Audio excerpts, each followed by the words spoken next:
Et on a quelqu'un au téléphone, Armel, Yves Kibué, qui est un ancien international de RDC, qui a participé à 2 Coupes d'Afrique des Nations et qui nous fait le plaisir d'être en direct avec nous ce soir par téléphone. Bonsoir. Bonsoir. Merci beaucoup d'être avec nous, Yves Kibué. Est-ce que vous pouvez nous donner votre ambiance, votre état d'esprit après cette défaite de la RDC? On le disait tout à l'heure avec Armel, la RDC n'a pas à rougir de son match et de son élimination. Est-ce que c'est votre avis? Moi, je pense qu'elle n'a pas du tout à rougir de cette élimination. Au contraire, ils peuvent être très fiers de leur parcours, surtout après la belle réaction qu'ils ont eue au dernier match lors des quarts de finale.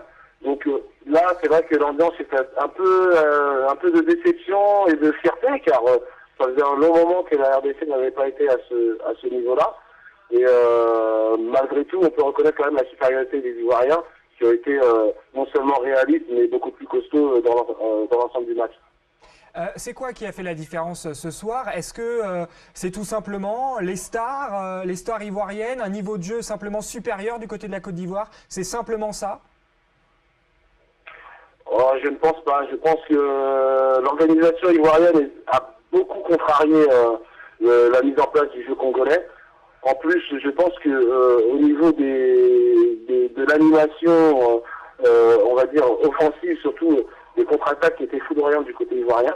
Et puis bon, on a fait 1 ou 2 erreurs, mais bon, s'il n'y a pas d'erreur, il n'y a pas de but. Donc on va dire qu'il y a peut-être un manque de fraîcheur de la part des Congolais que j'ai trouvé un petit peu moins fringant que lors des derniers matchs. Une dernière question à Yves Kibué. En tout cas, ce qu'on retient pour la RDC, c'est un sourire pour l'avenir. C'est clair.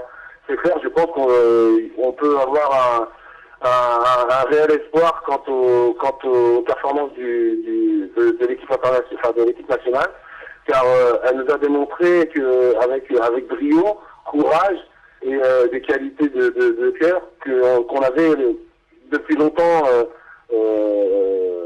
pas essentiellement vu à travers des matchs internationaux des Léopards. Donc je pense que oui, un grand sourire pour l'avenir du football en RDC. Merci beaucoup Yves Kibué d'avoir été avec nous en direct par téléphone, donc ancien joueur professionnel, ancien international de RDC, qui fait une analyse parfaite. Ouais, moi je pense qu'il a pleinement raison. On attend que des choses positives de la République démocratique du Congo. C'est des jeunes, n'oublions pas qu'ils ont une équipe très jeune.